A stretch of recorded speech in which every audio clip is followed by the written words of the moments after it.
Greetings, you fine and fantastic people, and a very warm welcome to the channel. The sun is hiding and the magpie is casting. Coming to you guys right now with something a little bit different. Going to be running over the notes, the changes that Relic are thinking of making in their upcoming May balance changes. The notes which they released on April 27th. I believe I have the most up-to-date version of them here. So I'm just going to be going through them and discussing my thoughts on the changes. And kind of looking at how the game is going to be changing quite drastically over the next couple of weeks. So we've got two players. They're going to be playing this battle here in the background. We've got Theodosis here spawning in the north, playing as the Overcommand West forces. Spawning in the south on the map, which is Angerville, we've got CCR SO3. Actually, he was the player who I cast in the previous video on the channel. And he put up a pretty good fight then, so hopefully he'll be able to do the same. But as I say, I won't really be paying that much attention to the game. It's really just going to be sort of a background video. In fact, I'm just going to turn down the volume on the game just a little bit here. So it's really just going to be a background video to me overviewing the changes. So let's have a little look here. So basically, in the wake of the ESL, which if you'll all recall finished just over a month ago, it was kind of evident that there were a number of changes that needed making to the game. Certain elements in the game, most notably things like landmines, for example, just felt way off. They were very, very, very powerful because they can snare a vehicle and or kill, you know, many infantry squads or an entire infantry squad if they're on the door of a building. And the investment in mines wasn't very high. So mines, for example, felt a little bit overpowered. Sorry, and the extent to which RNG played a role in battles at the high end of play was basically unacceptable.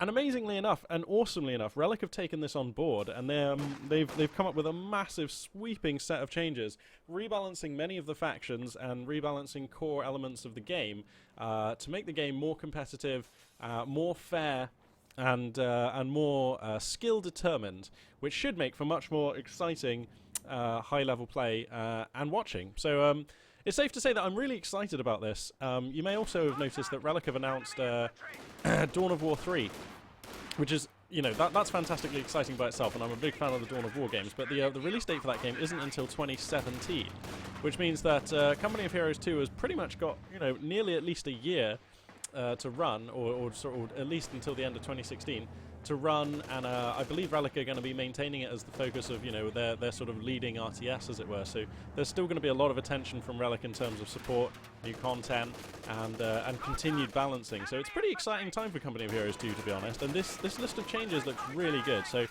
without further ado, let's dive on in here and have a look at the changes. Now, the changes are so sweeping that Relic released a balanced preview mod. You can access this by going into the modding hub in Company of Heroes 2. It's actually a very small download.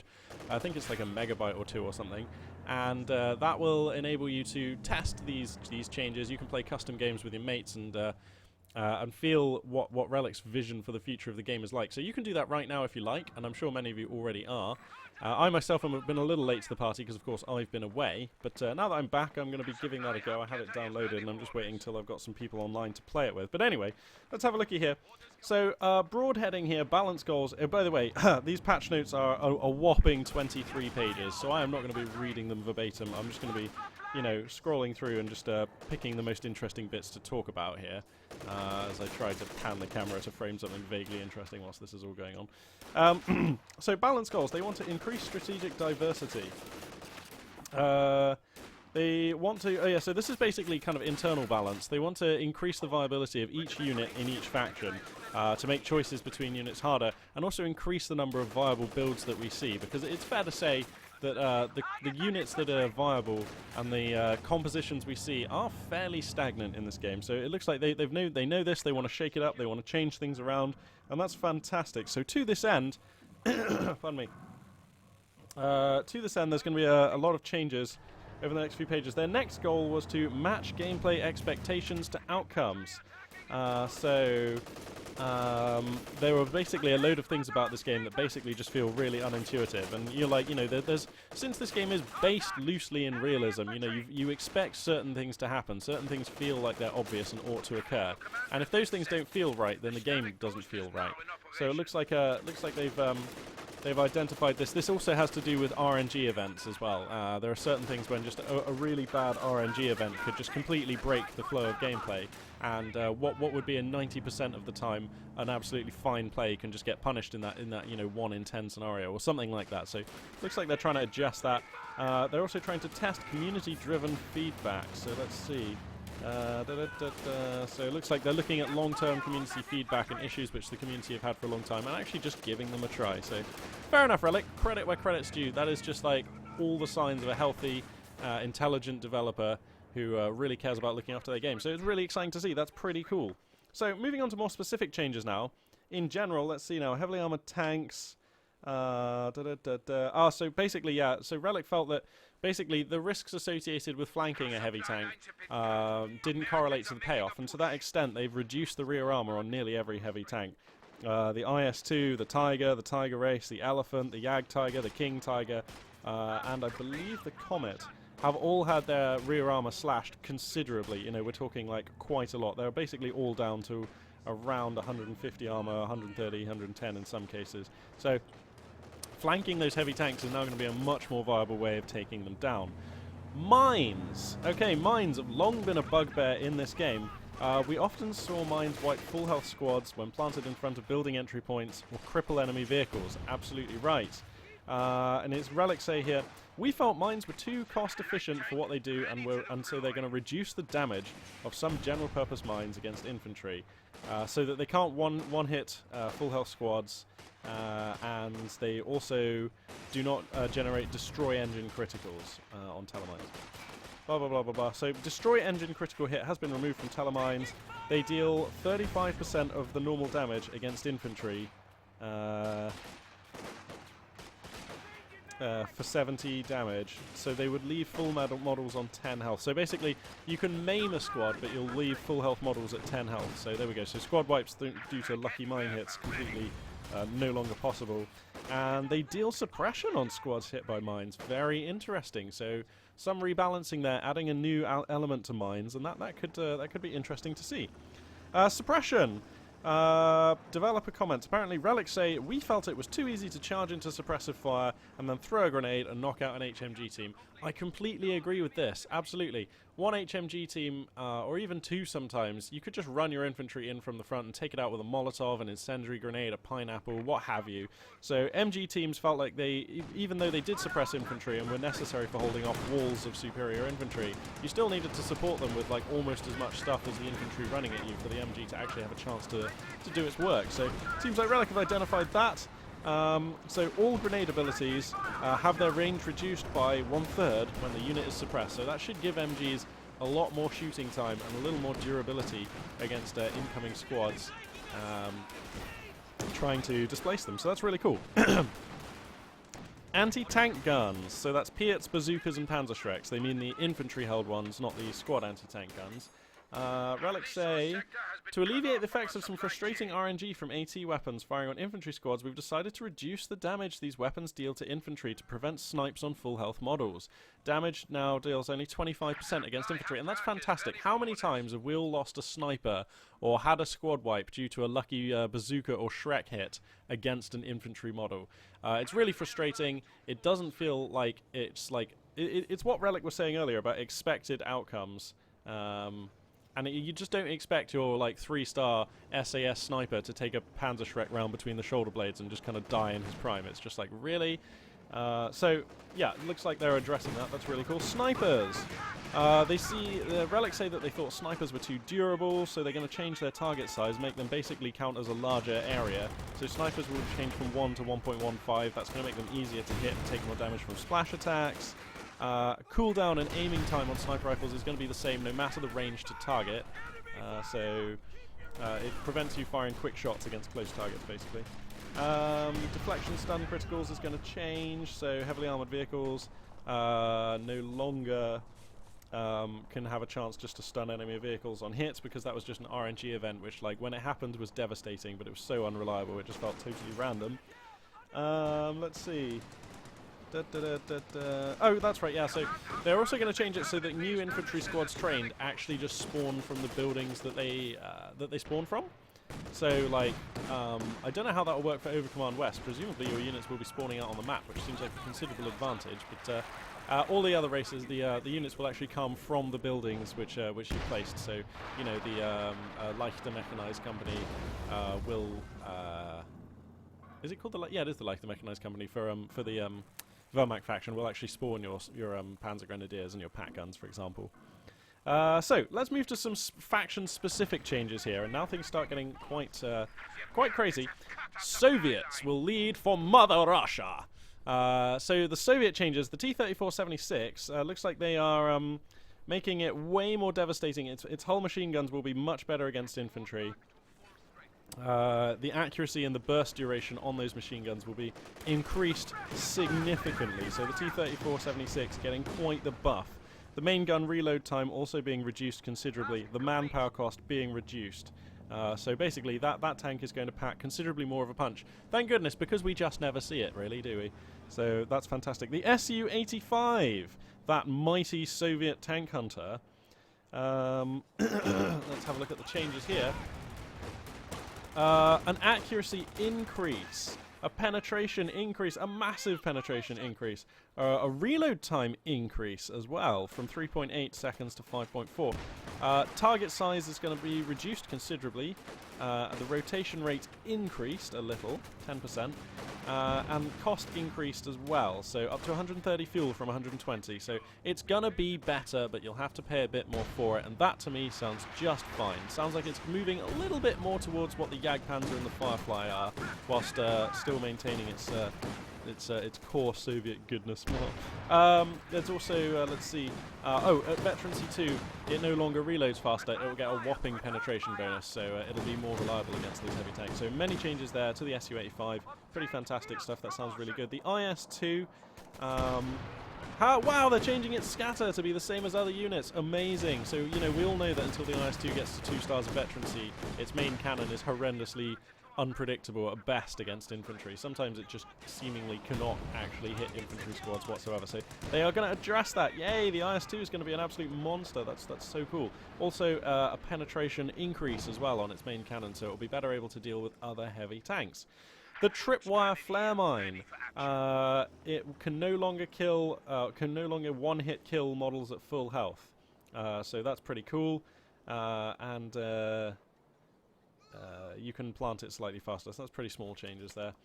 The Soviet sniper is going to have its health increased considerably, so expect the Soviet sniper squads to become significantly more durable. Let's see, there's a few other small changes here. Something to the RPG-43 anti-tank grenade. I'm just going to gloss over that. The Penal Battalion, here we go. So this is a unit which has been overlooked consistently for like forever, because it's basically just not that good. And, you know, I mean, when was the last time you saw penal squads in a high-level game? It's like almost never. They're changing it considerably. They're changing the accuracy profile on the SVT semi-automatic carbine rifle. They're increasing its damage significantly. The squad is being reduced from 300 to 270 manpower, and with reinforced times and costs to reflect that. The flamethrower upgrade now also adds 3 submachine guns, the PPSHs, to the flamethrower. And the flamethrower cost has had its cost increase from 60 to 90 to reflect that. They fixed the drop rate on the flamethrower, and... Oh, right, okay, I thought that they... I heard that they were going to change it so the more men you lost, the faster their rate of fire, but that is not here, so I guess that's not a thing. But still, 3 PPSHs, that's going to make them pack quite the punch. That sounds really cool. Oh no, here we go. Tripwire flare changed to the last man. Ah, here we go. So they get a passive ability at Veterancy 1 that increases the power of the squad as they lose members. So for every squad member lost, the squad gets plus 4% accuracy, minus 2% weapon cooldown, and minus 3% received accuracy. That just sounds hilarious. What a fun unit to use. Way to go, Relic. That sounds awesome. So, that is the gambit of changes to the Soviet forces. No revolutions, just evolution. They want you using the units we seldom see, and they want every single unit to feel like a viable choice that's balanced well internally within the faction. That sounds great. Like, just fucking hell yes, Relic. I'm just so excited that they're doing such healthy things for the game. Right, so moving on to the United States forces. Now we've got a slightly bigger level of change being applied to the USF as compared to the Soviets just then. So, to begin with, let's have a look at here. The 57mm AT gun is going to be have a massive increase to base penetration to improve its performance when not using AP rounds. And its accuracy has also been changed to match the other guns. So it's basically going to feel much more like using a 6-pounder or a PaC-40 gun, which is fantastic because that M1AT gun has long felt like a lame piece in the American lineup, which has made dealing with things like Tiger tanks and Panthers traditionally very difficult for the American forces. So that's just a really good change. The 50 caliber HMG team, that's the M2HB team, it's going to have massive changes. It's going to have a vastly increased penetration to make it a viable soft counter to light vehicles, and make it feel different from other LMGs, sorry, from other HMGs, which it really should due to its late timing. So it's now going to have like massive penetration, like just really good penetration. It will probably noticeably chew through half-tracks and scout cars and so forth. And it has a new ability, armor-piercing rounds, a timed ability that loads AP rounds, which gives plus 10 penetration and plus 25% increased damage. So that actually sounds pretty damn spicy. That sounds like it may even be able to hurt light tanks and things. So that's interesting. That's exciting. The Jackson is having its line of sight increased considerably, so that's going to allow the tank hunter to provide more of a spotting role and also be able to make use of its longer range with less support. So the Jackson there receiving quite a buff. The M8 motor carriage, this is the Scott. The relics say here they feel it was underperforming, and I think you have to agree with that, which is why we don't see it very often. So its AoE damage has been buffed.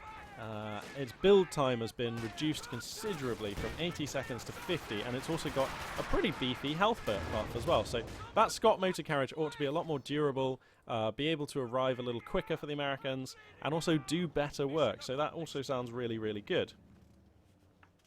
Let's see now. Some changes to the Major. Looks like they're buffing his artillery call-in considerably. So the Major's going to have much more of a role calling in artillery. That artillery will be better. The Captain no longer comes with free bazookas. That's right, free squads no longer come with free bazookas, lol. So you have to buy the bazookas on the... no, sorry, the Captain has to grab them from the weapon rack. Wow. And the On Me ability that the Captain has no longer provides suppression immunity, but will still break suppression. So it's like a suppression extra life rather than a suppression immunity potion, I guess. So yeah, sounds like some healthy changes to the Captain there. I think coming out with the two bazookas was pretty oppressive and did enable American forces to brush aside a lot of early armored openings from Axis players. Things like half-tracks, for example, you basically never see against American forces. So that's pretty cool. A 60mm mortar squad is being added to the USF starting building. That's right, USF will now have access, or could now have access if this change makes it into the final version, to a mortar squad right from the start, which is going to completely change their plays. One can only imagine it will have smoke shells. I really hope that's the case. So that's going to enable USF to delay grenade research because they won't need smoke grenades to counter MGs with their riflemen. They'll have mortars as well, which counter MGs. So yeah, USF are going to be much more diverse in their openings and the amount of units that they can use that are actually viable in the early game. So that's really, really cool. That just sounds great. Okay, so that's all the changes for the USF.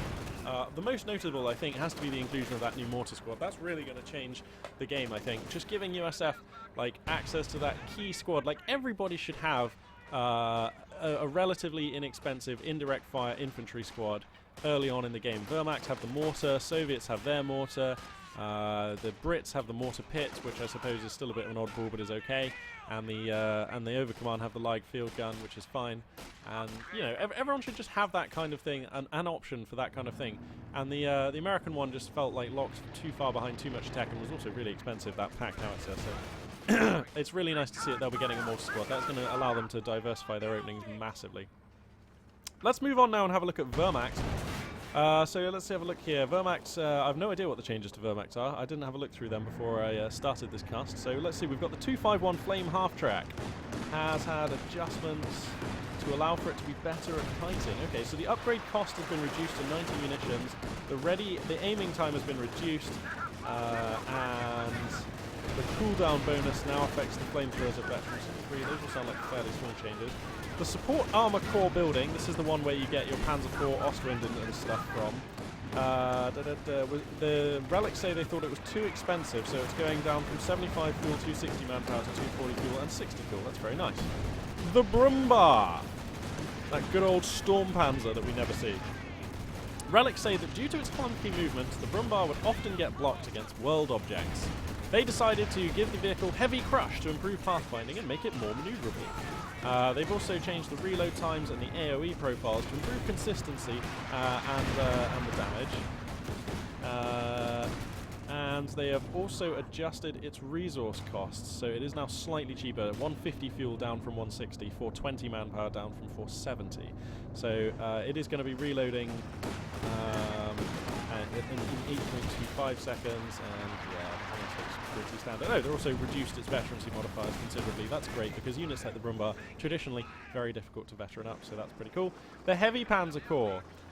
They've also reduced the cost of that slightly. Actually, no, more considerably. It's gone down from 260 and 75 fuel to 250. To 200 manpower and 50 fuel. So that's pretty cool. Panzer IV command tank. They're saying it was much too durable because it benefited from its own aura, so they're going to make it so the Panzer IV command tank is going to be much squishier, as it will no longer benefit from its own aura. Pioneers can now construct sandbags. Oh, that's massive for Wehrmacht. So Pioneers can construct sandbags, so you can put your MG42s and Grenadiers with LMG42s behind them. That could be pretty cool. So there we go, that's all the changes to Wehrmacht. More like fine-tuning rather than like revolution. Now we move to Overcommand West, and here things start getting pretty extreme in the changes department. So brace yourselves, Overcommand West players. If you haven't had a look at these notes, there's some pretty sweeping changes, but I think you're going to like them. So, without further ado. See now, medics must now be purchased as an upgrade on your battle group at HQ. 100 manpower, 15 fuel. Seems fair, everybody else has to purchase their medics, and you're not just getting a free benefit on a building anymore. Mechanized headquarters. You now have to purchase the upgrade for the repair pioneers. Same cost, 100 manpower, 15 fuel. Again, seems fair. Volks Grenadiers. Brace yourselves, Overcommand players. You're not going to have Panzerschrecks. That's right, Panzerschrecks on Volks Grenadiers are Relic are thinking about making that a thing from the past. And if this change makes it into the final patch, everyone's going to have to learn to play Overcommand without Panzerschrecks on Volks, which is going to cause a lot of headaches for everybody, well, for Overcommand players, I think. But I think, well, wait until you hear the other changes to Volks Grenadiers. Here we go. They're adding an STG-44 package, which gives the squad 2 STG-44s that improve short to mid-range combat. That improve their short to mid-range combat ability. 60 munitions the cost for those, so 2 STGs can be added. Panzerfaust has been added, unlocked after any truck is built. The Panzerfaust is just like the Grenadier one that Wehrmacht have, so it can snare vehicles, it costs you, 30 munitions, and it has a shortish range, almost never misses. So, yeah, Volks Grenadiers are going to have the ability to snare vehicles so that your Rakettenwerfers can pick them off. And they'll also have the STG combat package, and will no longer have the Panzerschreck package, so big change there. Now, get ready for this, MG34 HMG team. So, basically, to address the fact that Overcommand West have been playing without suppression, which, you know, is a core game mechanic forever, the MG34 is now going to be available from the main starting HQ building. That's right, you can just build it. That'll be 210 manpower, I guess. They're also upping its accuracy. They're upping its accuracy at mid and long range, and they're decreasing its cooldown, so that MG34 will bite harder. Those commanders who used to call in the MG34 will now have access to an MG42 call-in. So, pretty spicy stuff there. That is some pretty massive changes, giving them a whole new squad to start. I mean, this is as big a change as giving the USF forces a mortar squad in their starting building. That is big. No longer will Overcommand have to play such weird styles in the early game and give such deference to American riflemen. Now you can just build an MG34, or, well, sorry, now you can just build an MG team like everybody else in the game and get out there and play the game in the stone, paper, scissors manner with all the appropriate tools and counters like every other faction has. Hooray, that sounds awesome. I'm hyped about that change. Also, having MG42 call-ins, that also sounds pretty sexy. So, yeah, pretty big changes there for the Command West faction. Now, British forces I haven't had a look at these changes, so let's see. Let's see what Relic's thoughts are. That the British early game can often be difficult due to the high cost of their infantry. They wanted to increase the starting manpower to match the other factions, and to somewhat compensate their early game for their high manpower cost per unit. That sounds fair enough to me. So Brits are going to start with 340 manpower rather than their existing 290. That sounds nice, and it will enable them to definitely get started in the game a little faster. The Universal Carrier. It says here, Relic felt that it wasn't a viable option. They wanted to make some adjustments. They wanted to give it self-repair as stock without requiring a veterancy upgrade, which sounds fine to me. That sounds like a really positive change. But to reflect that, they're increasing its cost to 260 manpower. The Vickers K range has been increased from 35 to 40 and is also being buffed in terms of cooldowns and burst duration. Its health gets buffed by 40 when you buy a Vickers K or a flame projector. So those munitions invested in purchasing an upgrade for your Vickers K will now will be more survivable, which was the chief issue. If you're going to spend 120 munitions buying a Wasp on a Bren carrier, that was a risky proposition because you can just lose that in a heartbeat. Anyway. Counter battery ability, that's being changed. It's now a timed ability and it costs 30 munitions. That sounds fine. The LAN mattress, big change, being moved from 5 command points to 8. So that says just about how wrong that thing is placed in the game right now, it seems. There is no way that thing should be out on the field at 5 CP, so that sounds very sensible. The Sexton. Nobody ever makes the Sexton. It's one of the UKF's most underperforming units, so Relic decided to buff its AoE, buff its wind down, which I guess is the amount of time after it fires a shell before it can fire the next one, and increase the number of shells per barrage from 5 to 8. So some pretty big buffs there for the Sexton, very nice. The Firefly, mightiest tank hunter in the game, says, Relic say, they felt that the reload on the main gun was hurting the unit's performance and the Tulip rocket was redundant with the tank's main gun being pretty decent.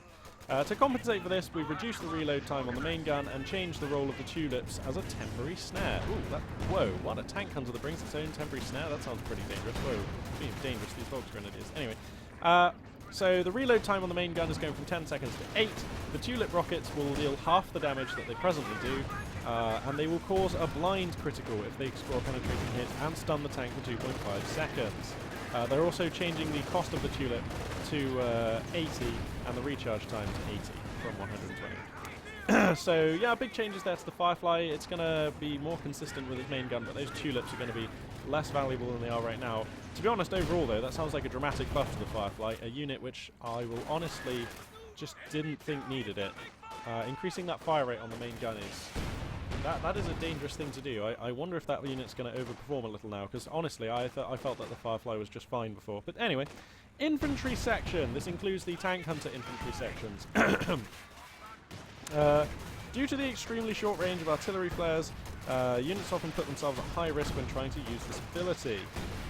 So they've increased the range on the artillery flare, and have also increased the veterancy requirements for the infantry sections. That seems totally fair. Because the infantry sections get a rate of fire bonus and access to Bren guns later on, they just bet up. It felt like very quickly, so a slight increase to the veterancy requirements for the British infantry squads seems justified to me.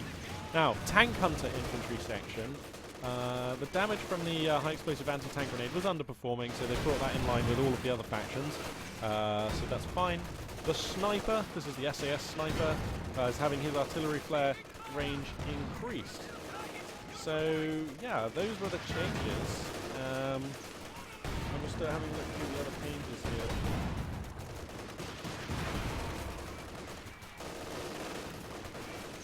Yeah, so I think that's everything. There we go. So yeah, pretty epic changes to the game. Wow, what? Did this game literally just end as I did? Oh, that was pretty damn good timing. 29 minutes 06. Thank you very much, Theodiosis and CCArt, for timing your game to coincide with my requirements there. So yeah, those were the changes which they were testing. I believe that was. I believe there have been some other changes to those changes, but I will go and see if I can find those, if those are indeed, if that is the case, and update you guys. But yeah, so those are the changes which they're proposing. A whole host of changes there, which I think is going to make the game feel so much healthier. And as I was saying earlier, I am very excited to be a part of Company of Heroes 2 at this time. I think it's the healthiest the game has ever been, and by the sound of these changes, it's only going to get better. So that's really cool. I am consider me excited for Company of Heroes 2's fine future. Speaking of Company of Heroes 2, I will be just casting more random games as time goes on, and I'm also thinking of I'm still kind of trying to organize like my own little tournament at some point. I've been speaking to some players, and there is interest. A lot of players have said that they'd be happy to come and play. So I may organize or put up more details of that as I make these details, or I don't know, like make it more concrete, I guess. So yeah, I don't know what I'm even going to call that tournament. The Iron Feather or something. I don't know. That's Magpie themed, right? So anyway, yeah, more on that as and when I actually get around to doing it, I guess, and like and like figure it out. I've never run a tournament before, so it's that's a new one for me. Yeah, and I don't really know what the wider community are doing in terms of casting. I will check back in and see what's going on, and hopefully bring you guys some more news on that soon. So yeah, I guess that wraps up my thoughts on the balance test mod. And for now, this is Magpie 842 signing out.